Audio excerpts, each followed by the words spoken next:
Hello, it's Hannah, and you are listening to No Longer Legally Detained, the podcast about life after the psych ward, answering the big question, how to navigate being an adult when you never expected to be one.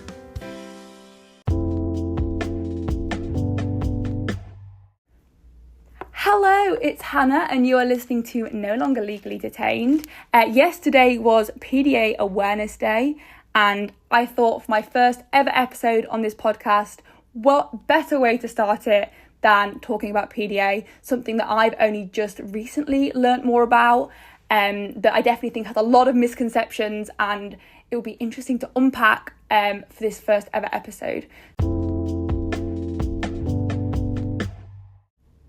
Just a slight trigger warning for this episode, there will be mentions of suicide, self-harm, nothing in any detail, but just the mention of struggles with mental health in relation to neurodivergence. So what is PDA? PDA stands for Pathological Demand Avoidance, or Pervasive Drive for Autonomy. There's currently not been enough research into whether it could be maybe a standalone diagnosis or whether it's part of the autism spectrum. But at the moment, it's widely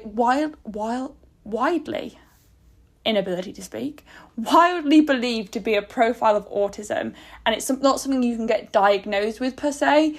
For me, I was with a autism psychologist, and we used it as a lens to look through, and since finding out more about it, it's definitely something that I really relate to. And it's kind of viewed as a nervous system disability, and it's slowly emerging that maybe it's kind of its own neurodivergent identity as we kind of find out more about neurodivergence and the idea of what is neurodivergence, what is neurotypical. It's becoming maybe something that might, with more research, become maybe a standalone identity, but I'm not a doctor or a psychiatrist or a psychologist. So I'm just going to be speaking today about my experience of PDA and kind of how learning that I am or have PDA has been really life-changing and really helped me in lots of aspects of my life. So I thought we might start with looking at what PDA is kind of from a neurotypical perspective, so the idea of what is PDA kind of in the diagnostic criteria, although there obviously, as I said, there isn't a diagnostic criteria, but can't think of a better way of saying it. So the idea is that it's someone who resists demands of ordinary life to an extreme extent, kind of uses a lot of social strategies as part of their avoidance, can appear really sociable and actually has a real drive for wanting to be sociable, wanting to make friends, but lacks the depth beneath that and the understanding of how kind of social situations work, experiences lots of mood swings and impulsivity, so that idea that there's quite a lot of heightened emotions. Again, very similar obviously to autism, is that having very specific interests, but they can often be more aligned with what people might call neurotypical interest, and the idea of like focused interest being of people, and appears very comfortable in role play and pretend, and this is definitely one that I really relate to. I never thought about PDA being PDA. I definitely had a very specific idea of what I thought PDA was, kind of very similarly linked to, if anyone's heard of oppositional defiant disorder, and I think I definitely got the two very much mixed up. And when I was first diagnosed as autistic, I know a lot of autistic people get diagnosed and they're like, oh my goodness, like, it makes sense. I finally know it. I know who I am, and I've met my people. And obviously that takes a bit of time and nothing happens overnight. But even after time, I still just didn't quite feel like I fitted, even in the autistic community. And I didn't know quite why. And having since learned about PDA, and it was only ever brought to like my attention was through this psychologist, and it was really interesting because he opened my whole mind up way more about neurodivergence. He was part of a new scheme they had supporting autistic people to stay out of hospital, inpatient hospitals, and it just has so much information, and I think like that's definitely what I wasn't given when I was diagnosed, and it really helped me to kind of understand and learn more about myself. I looked up of course, some kind of formal explanations of what it is. So an overactive threat response that is activated when faced with a lack of autonomy, control, or social equality. And when this psychologist first said to me, have you ever heard of PDA as a lens to kind of look at your autism through? The first thing I was like, public displays of affection, absolutely not. Then once we'd established that it wasn't that kind of PDA, it was a different kind of PDA, then it was a thing of like, oh, from what I've heard, you know, that's people who just throw chairs and like are really angry and aggressive. And he was like, it's not, and that's a stereotypical stereotype that isn't actually true. And you know, that then we kind of started talking about it, and it was then that my whole brain was opened up. And since learning about PDA, and I to be fair, I hadn't even done that much kind of about PDA until quite recently, with the mixture, and it's just so interesting. And now it's like a bit of my special interest is now on understanding PDA. But yeah, it's so interesting, and for me, it's made me realise like so many of the things that have happened and so many of the situations that have occurred, especially ones where there's been, you know, quite heightened distress and interaction with other people. A lot of that comes back down to the PDA, and now I know more about PDA, and now I'm learning about strategies to help myself, and just knowing who I am, I think that's going to really help going forward in situations of like disagreement and loss of autonomy.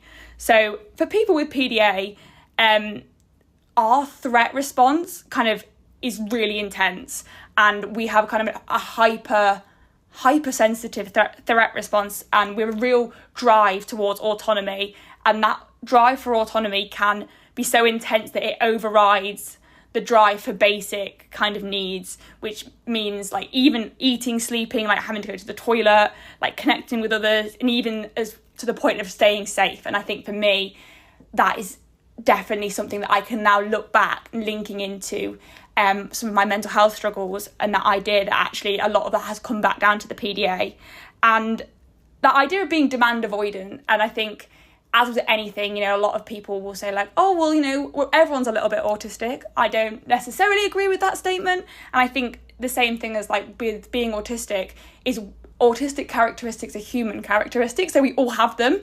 We're not actually aliens who aren't autistic.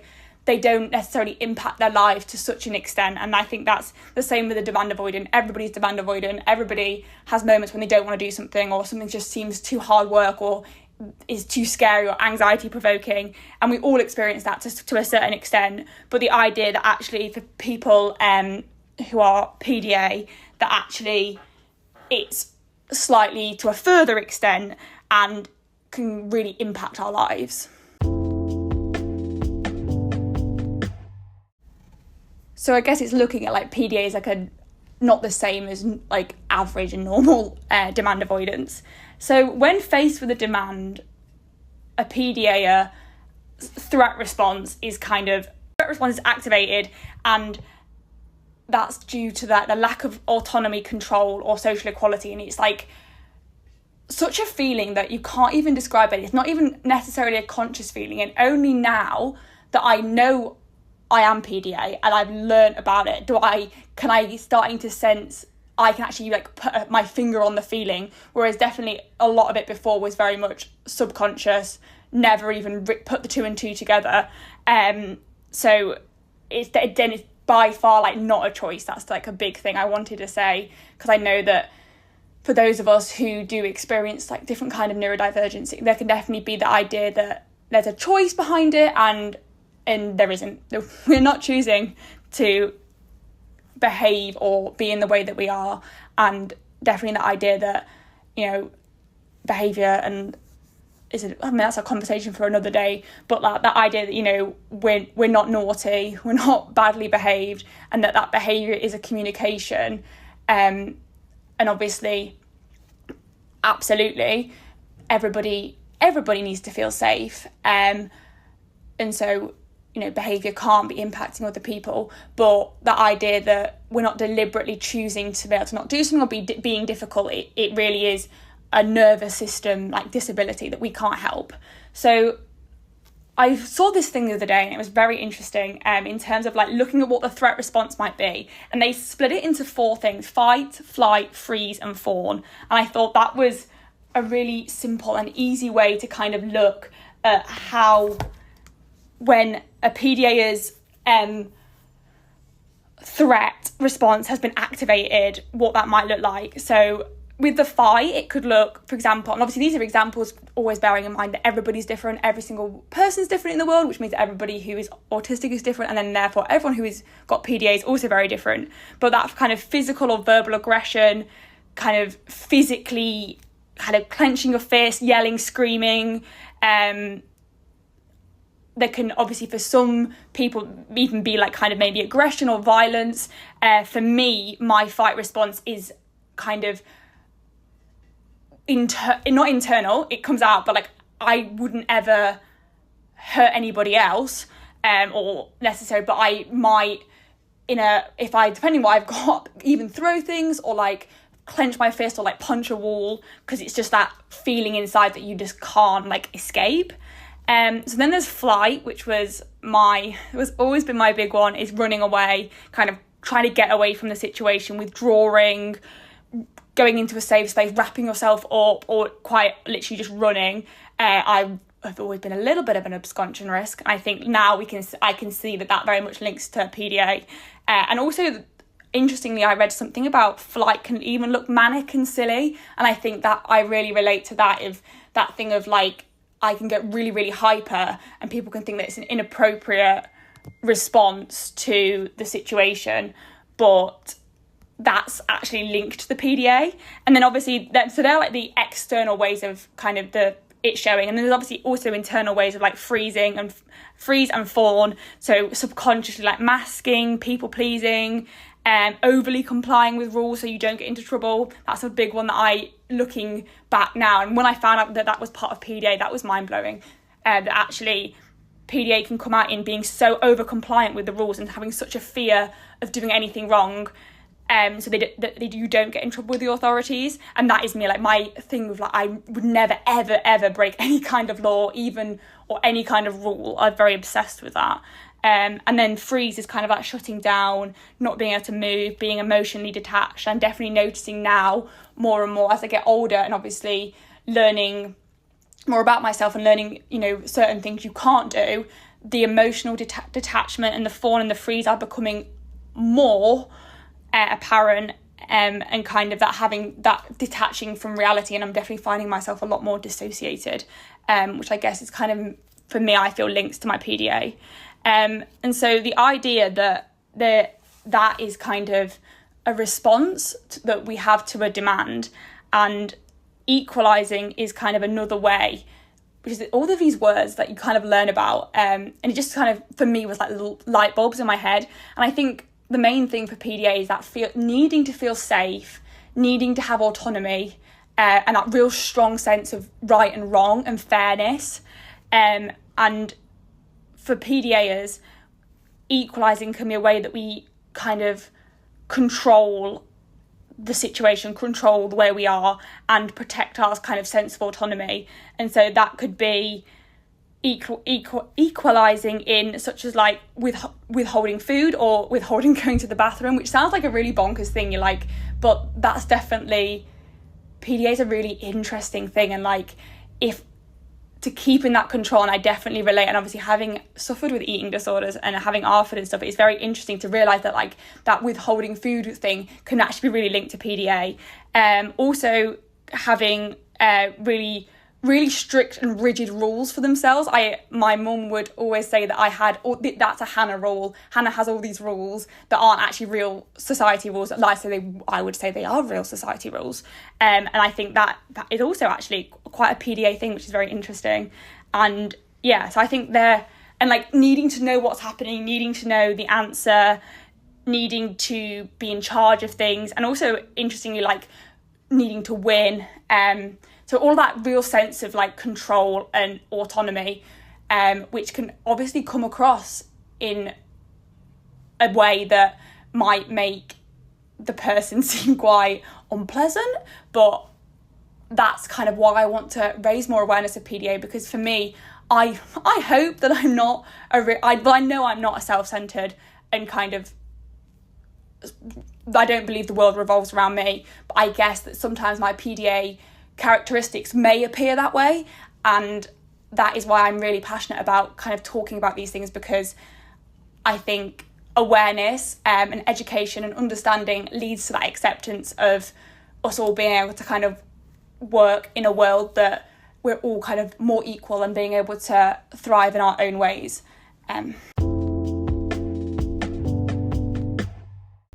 So I thought I would talk a bit about kind of the negatives and the positives of PDA for me.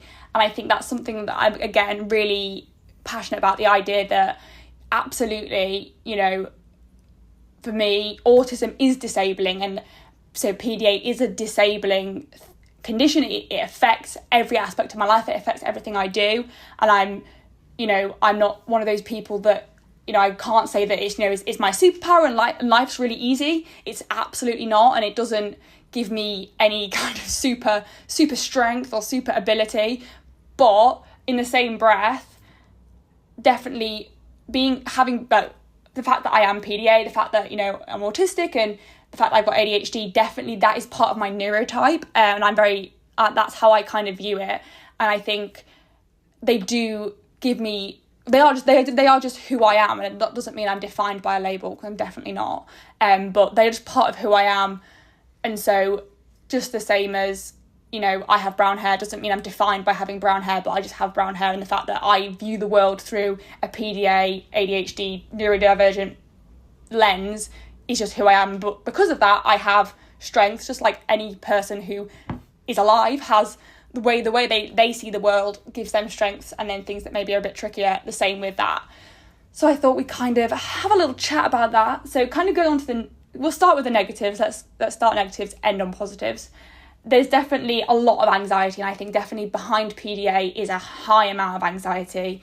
Definitely moods that go all over the place, and that impulsivity, and that real need for autonomy, and that feeling of basically being in constant survival mode. And obviously with that comes like panic attacks, meltdowns, overwhelm, it's just that heightened threat response, and that real intense drive to avoid demands. And that's not because we're lazy or because we can't be bothered, but that demand, and it can be something as simple as literally like having a drink, going to the toilet. That can be such a demand that is so intense that you can't do it. And like rationally, I know that I need to do those things, and rationally, but with PDA it's that, and I can't even describe like why I can't do it. And I think that for me, like a lot of the PDA thing came up when I needed to take medication, and I just can't.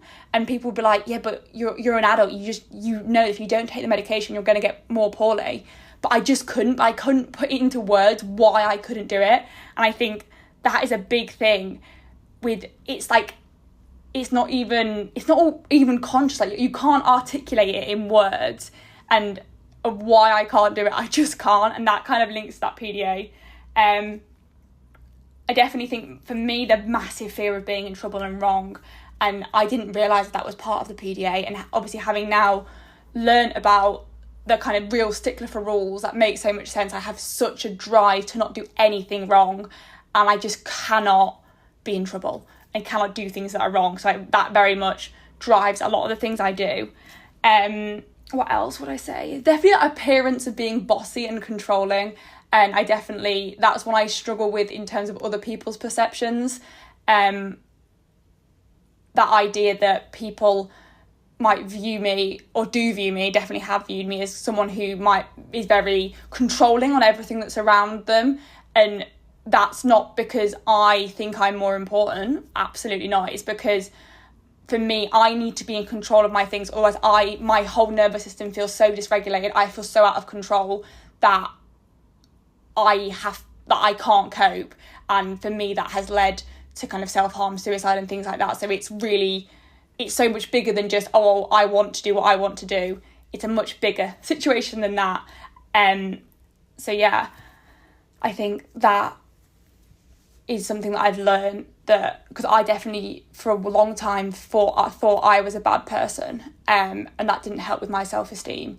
But learning that this is just the way that I was made, and that yes, I will need to put strategies in place to support myself, but I'm not fundamentally broken and I'm not a bad person.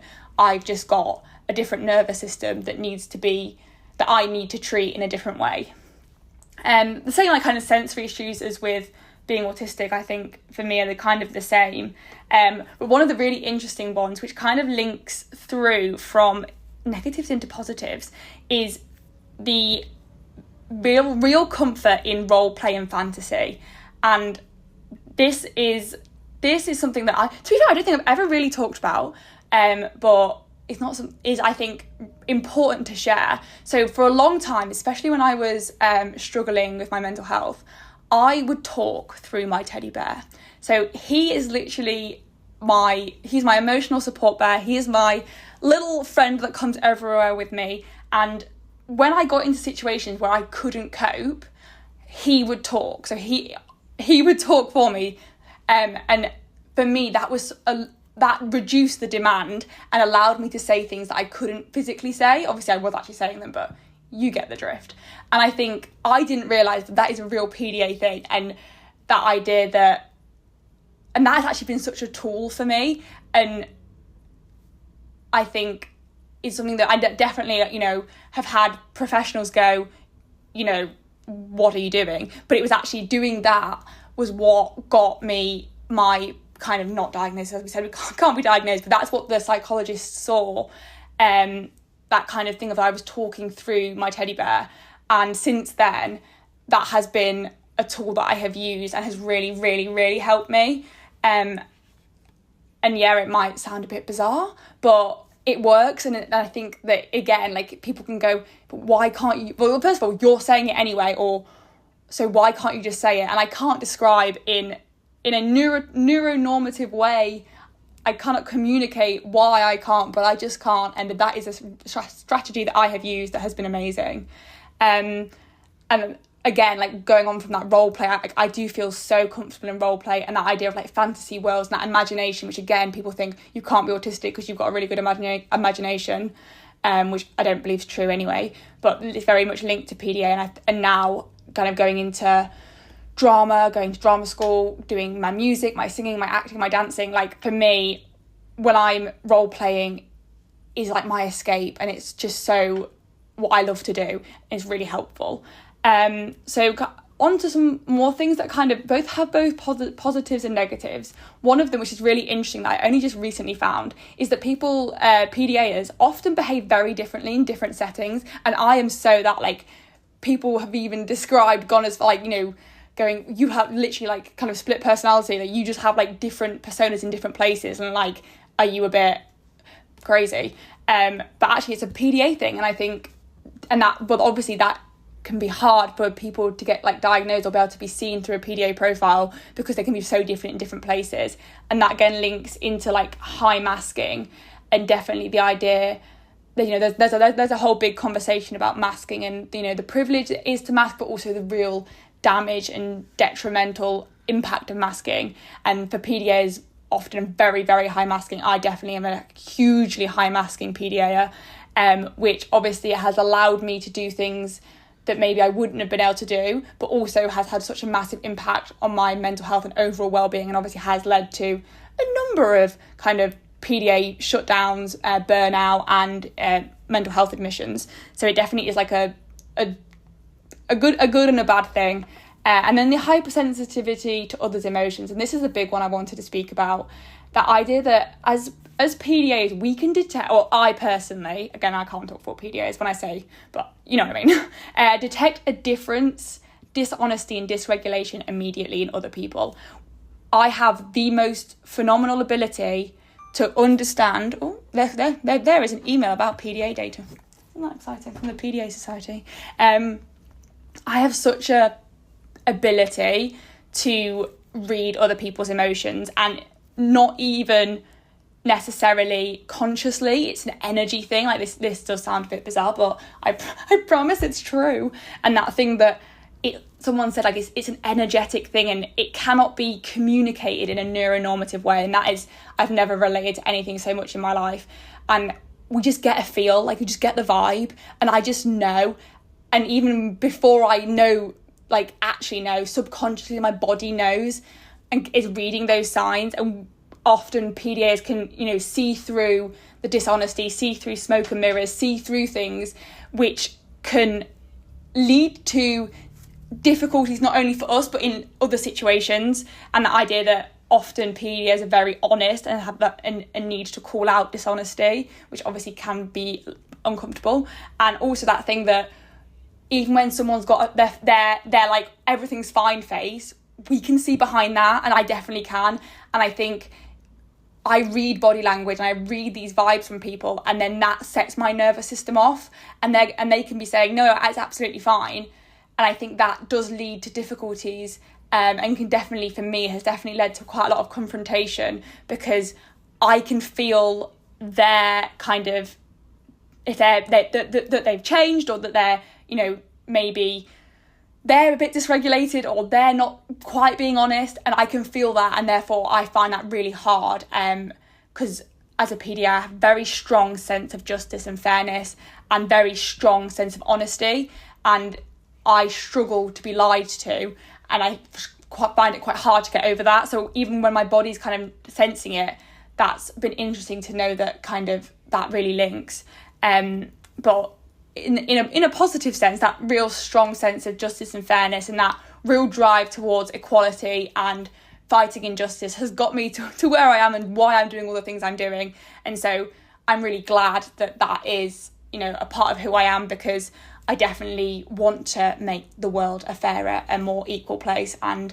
that idea that I really find injustice really uncomfortable, and I guess it's like highly empathetic maybe towards that kind of injustice and that feeling of, you know, things are wrong. And obviously that is hard, because in the world you can't always change things, and I definitely know that I get very upset by how unfair things can be, which I guess is again a good thing, because I'm, you know, wanting to make change, but also it's hard for me mentally, because I do get quite upset and invested in things that are fundamentally unfair. And obviously there are systems and things that happen in the world that are unfair, that can't be changed or aren't being changed, and I can't do anything about in the immediate kind of future. And I do really struggle with that.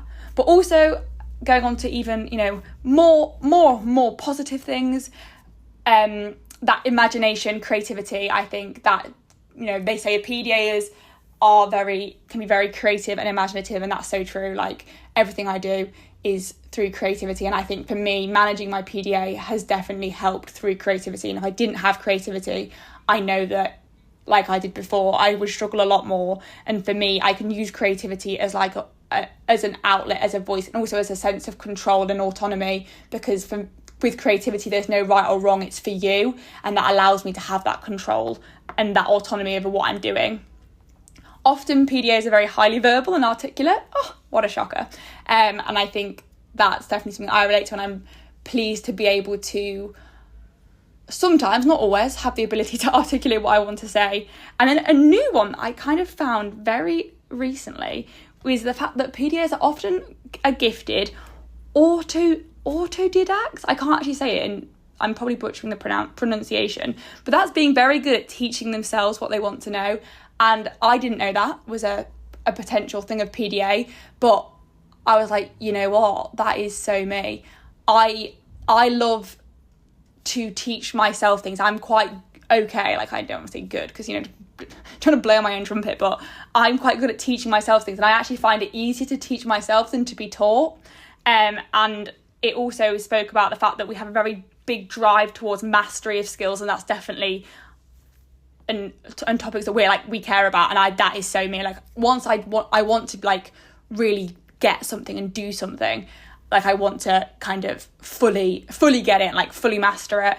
And I definitely, in a lot of the things I do, whenever I do something, I do it to the best of my ability, because I want to fully get the whole thing and be the best that I can be at it.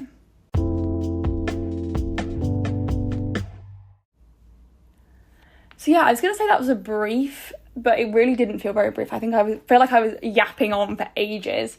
And I think this is my first episode, so, you know, I'm hoping that my ability to articulate and talk will get better and more engaging. But if you've got to the end of this first ever episode of the No Longer Legally Detained podcast, thank you so much for listening. Thank you so much for sticking with me all the way through. I very much appreciate it. To give a bit of an idea of the structure of the podcast, we're going to do episodes on a Thursday. It's hopefully weekly. We'll see how the ADHD organisation works, about different topics that I'm kind of super interested in, kind of the idea of life after the psych ward. How do you navigate being an adult when you never expected to be one?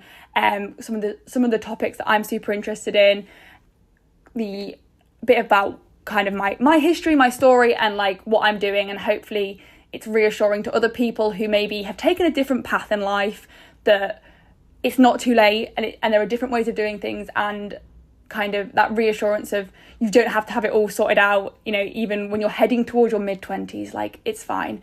And then on a Monday, I'm going joined by one of my greatest and bestest friends, Millie, and we will have Monday mornings with Millie, where we're going to talk a bit more similar vibe about kind of being in our 20s and kind of that idea, but more drama school focused. We both met at on our foundation, so that's hopefully going to be super fun and kind of more of a drama school themed aspect. But as with anything, it's all going to go off on tangents and get interlinked. But yeah, so please, if you did enjoy today or are looking forward to meeting Millie on Monday, please follow Please follow the podcast, follow me on Instagram at Legally Detained. Please like, share, and I am super excited to share the first Monday morning with Millie with you all on Monday. Take care, bye-bye.